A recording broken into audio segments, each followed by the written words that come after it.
Hello, welcome to our CWTC Get Connected Community Podcast, where we share experiences, promote services, create health awareness and highlight opportunities available for local communities. Strong relationships often start with natural introductions and real life connections, where people meet without pressure and get to know each other honestly. These connections help build trust and understanding. Emotional compatibility is just as important as it means being able to communicate well, support each other and grow together. Joining us today is Gazala Saleem, a global matchmaker and professional accredited relationship coach from Birmingham and presenter of the Global Matrimony Show. She will help us know more about organic introductions, real-life connections, and emotional and financial compatibility in relationships. Sister Gazala, welcome to Oldham. Thank you for having me. Enjoy being here. Have you had a safe journey? I've had a very safe journey. Thank you very much for asking. No roadblocks, everything's smooth? No, very smooth journey this morning, coming up from Birmingham.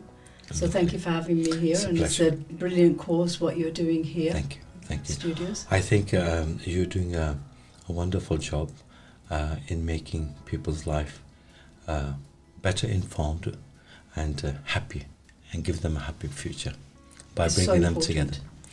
So tell us a bit more about yourself. So my name is Gazala Saleem. I'm a relationship coach and a matchmaker. I've also written several books on relationships. Excellent. I feel that this is really important, that people understand what is entailed in a relationship, so that they can understand themselves and understand relationships to make successful relationships.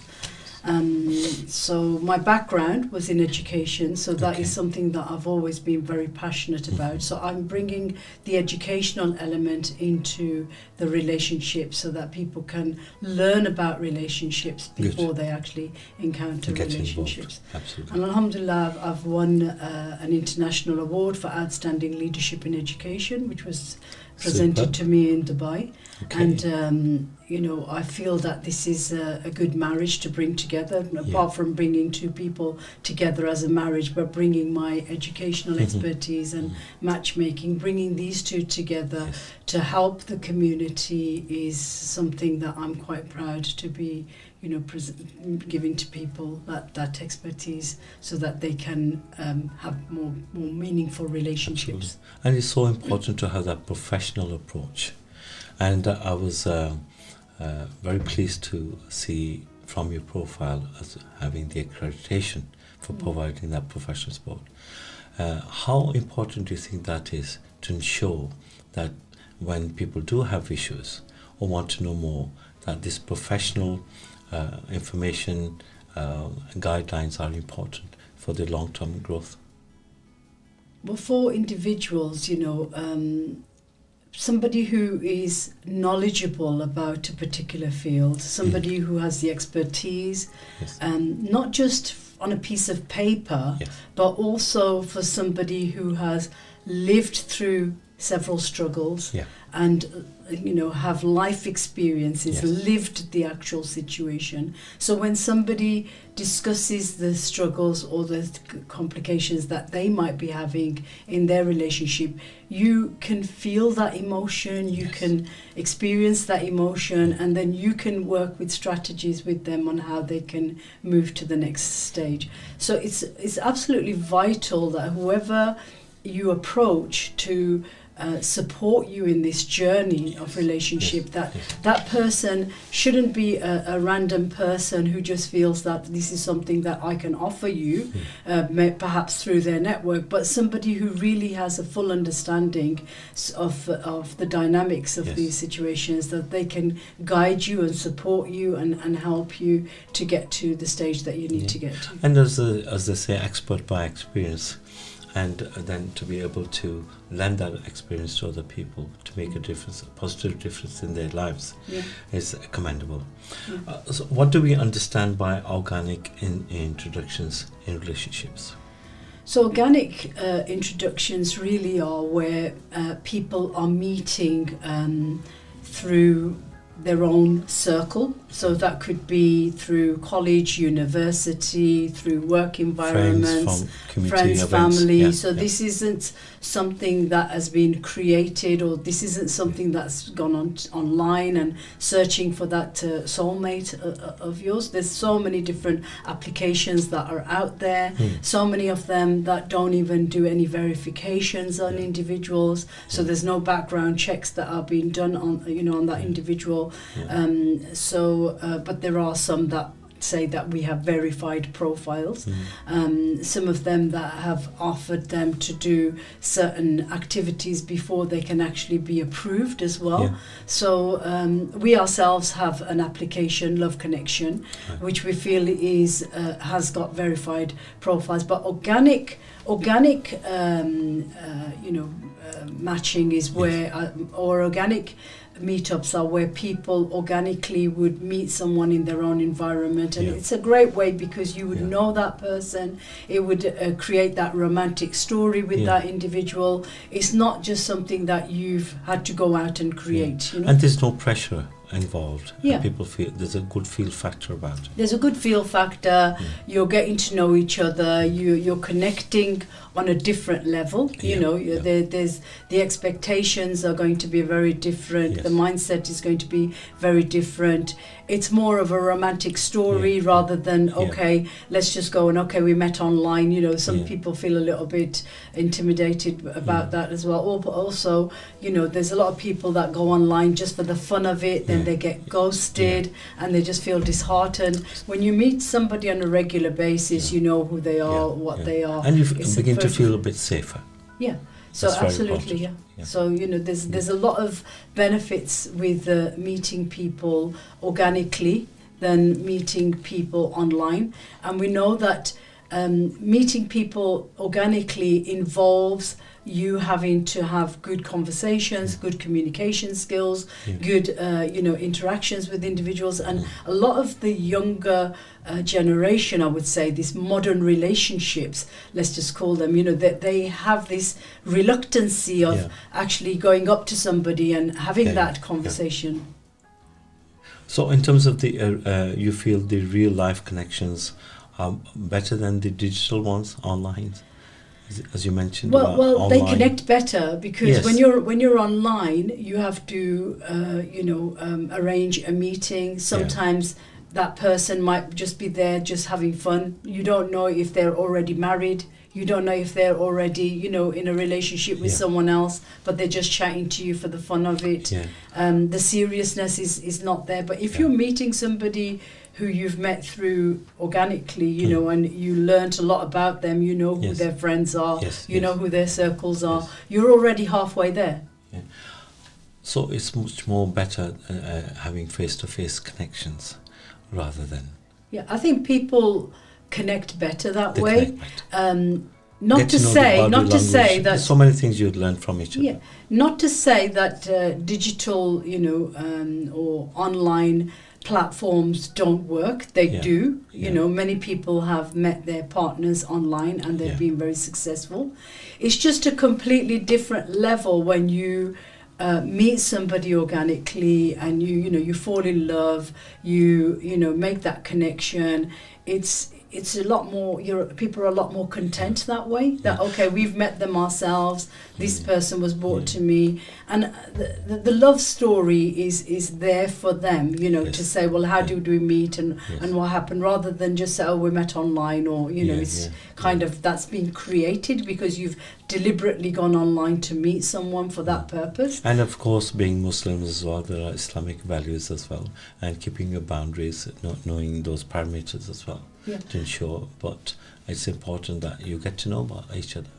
But from an Islamic sort of perspective, some might argue that you shouldn't be mixing with the opposite gender, and you shouldn't be talking about. We're living in the real world. We're living here in the UK. The girls and the boys, they go to school together, they go to college together, they go to university together, and in fact, a lot of the parents that are in contact with me have said that we've said to our daughter that if you have met someone that and just let us know, and we'll go forward with it. Their only requirement is that they are of the same religion, or that they have the similar values. If culture can come into it, then that's great. But there are a lot of interracial marriages that are going on now, because more and more people are kind of like accepting different religions and things, you know. So that actually brings me on to ask you, in terms of the cultural background influence, how does it influence the compatibility in the relationship? Well, research has shown that when people marry within their own culture, they have the same mindset, the same values, so those relationships tend to work better. But whereas if people are marrying out of their culture, then there are different things that they would need to learn or adjust, or, you know. So, for example, if somebody's from a British, you know, background, they might find it a little bit strange of the way maybe an Asian cultural sort of background is, because they're accustomed to and used to their way of living, you know. But not to say that these marriages are not successful. No. In fact, they're very successful. You know, I have family members who are married into different, you know. It's about being open-minded and respecting your cultural differences. Absolutely. But just generally speaking, when people do marry within their own culture, they already have an understanding of the values and the mindset and the respect element and everything else that comes with it. So they're able to connect better in that way. And their expectations are already aligned with each other. How can someone create opportunities for organic introductions in the modern life? Well, there's lots of things that people can do. You know, they can, if they know of maybe, rather than going through the matchmakers and doing things, if they know somebody's got a young son, you know, who they're looking for, and they can maybe arrange for them to be at the same place at the same time, to bump into each other and maybe see where things go from there, you know. And there's also natural settings, isn't it? Whether it's family events, culture events, absolutely, or social events, weddings, you know, weddings, even weddings. There's so many people that have said, I went to a wedding and I saw a girl and I really liked her, and you know, so they, although it's just a social setting, you know, they've gone there, it's naturally happened. You've liked her, not that somebody's showing you a picture or showing you a profile and saying, here you are, would you like to see this person? They might just want to reject that. But if they see that same person in front of them at a wedding, or dressed up and what have you, they might feel attracted to them in a different way. So sometimes we have to create these situations. And even as a matchmaker, although, you know, we do matchmaking where we show profiles, we try to make it so that we can create a natural way of them to meet, rather than just say, okay, just see the profile and say, well, forget about the profile, you know, what are you doing, you know, next weekend? Let's just see what they're doing, and let's try to get this interaction and this connection done in more of an organic way. And you know, when you're looking at matchmaking as well, or when people are actually brought together, there's the emotional compatibility. How important is that in a relationship? How do they actually sort out these differences, if any? Well, from an educational perspective, I feel that that's actually more important than anything else, because it's about the, you know, it's about creating meaningful relationships. Understanding each other. Yeah, absolutely. So the marriage is not just the one day or the honeymoon period or anything. Absolutely. It's everything else that comes with marriage as well. So it's the journey that they'll be taking. So understanding that, and, you know, making sure that the compatibility is there. What are your thoughts on things? How do you visualize your life being, you know, and how does your partner visualize things to happen as well? And it also is important to discuss head on, really, in terms of if there's a conflict that would arise, how would you actually handle that? Absolutely. To understand your mindset. And you begin to feel, well, emotionally, am I able to adjust to that or not? Yeah. So, you know, having that communication channel where you're able to ask those questions that would affect you, and if a situation arises where there are disagreements, then how would you handle that? You know, and even asking about, you know, when you're upset about a situation, do you get angry? Do you switch off? You know, what are your reactions? Because they won't be living with each other, which, you know, other communities are able to do before marriage. They need to learn more about, you know, how can they see this relationship? How can they resolve issues? How can they resolve issues? And you know, and support each other through difficult times. Yeah. So it's about discussing that. It's about setting boundaries. It's about where they would have that communication, who they would have it in front of, what tone of voice they will use. You know, where would they think, you know, would they have a strategy to say that I'm just going to go quiet, I'm just going to leave it for a few days, and then let's just come back and then just discuss it, because I'm a person that needs a little bit of time. I know when things are heated for me, I get very angry, so that's the strategy I'm going to use, you know. So it's about having that communication, so you have that understanding with each other. Just to be open about it. Absolutely. And sometimes, you know, attraction is not always the answer. No, it's everything that goes with it. The responsibility of being together. Money side, I think. Financial compatibility is often overlooked in a relationship, but how important is it? Knowing that you know, money is an aspect of life. Of course it and is, we have to manage that, whatever mindset you have. Yeah, I think money, more and more over the years, I think people have been more focused on finances and money and luxury, and a lot of it has been the cause of social media and the lifestyles that people are looking at and stuff. And obviously we're living, you know, in a time where a lot of people are struggling with cost of living and things. So planning financially together is really important. Budgeting is really important. Being realistic is really important, you know, of what you can afford and what you can't afford. What impact would it have if people have got this motive to marry people with high finances? Marrying somebody of a higher level that they're financially secure isn't really always the answer. You know, what are you looking for to be happy? I mean, money can sometimes buy you certain things, but it's a life choice, isn't it? How you want to it doesn't really necessarily make you happy. You know, intellect, having similar intellect or similar understanding can make you a lot more happier, I would think, you know. A lot happier, I would think. But the things that I would say is that financially, people are marrying, when they are marrying, they are looking for a 50-50 split. And a lot of the guys are saying that, okay, if we're going to buy a house together, then she has to contribute 50% and I'll contribute 50%. And this, again, you know, from an Islamic perspective is not right, because the man is supposed to be the provider and the woman is supposed to be the homemaker, okay? So that, you know, you can see that there's going to be issues because she might have children, she might not be able to hold her job down because, you know, she might have to have time off with the children. It's like anything else, you're on the offset, you plan that. Both absolutely. as a family, both as a couple to be, you plan that and be straight in your circumstances.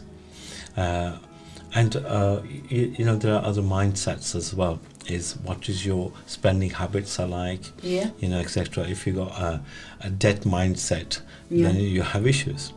Of course, if somebody's just going to go and take out, you know, so many credit cards and think, well, okay, let's go on holiday and let's do this and let's do that, it's going to cause, further down the line, it's going to cause more issues and more problems for you. So it's about being sensible. It's about being practical. It's also with the you know, the male and the female, if they do decide and they're happy to do the 50-50 because they want to move out from the parents' house, they want to get their own place. And then again, if the marriage does fail, then it is a 50-50 split, isn't it, between them? Absolutely. So, and I think when the trouble does occur, it's about how do you actually manage that amicably. If you're in the offset, set out these terms and conditions, whatever you want to call it, because we were talking about the prenuptial agreement earlier on. And that is so important. Not many people know about it. Even some of the adaras don't know much about it, and I think that should be looked at professionally. What's your views on that? I think the prenuptial should be taken in a positive way. People shouldn't think, oh, well, why do you need a prenuptial? It's about your protection, and it's about protection of the other individual as well. And whatever you create together, that's both of yours. So but a lot of people might come into a marriage already having a lot of wealth, but they, because people might be marrying them for that particular wealth, then at least if they've got that protected, then that's their right to do that. Absolutely. So prenuptials are a good thing if you see them in a positive way. I know that a lot of people don't like them. They don't think that they're very they don't welcome them. But the fact is, when the situation arises, then nobody's with you except the two people themselves who have to resolve things. And that's when it becomes a pressure, especially when you have children.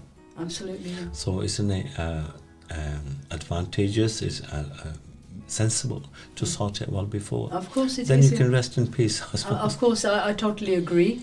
And I think with the way things are going, the trends are going, unfortunately we are seeing more and more people divorce now.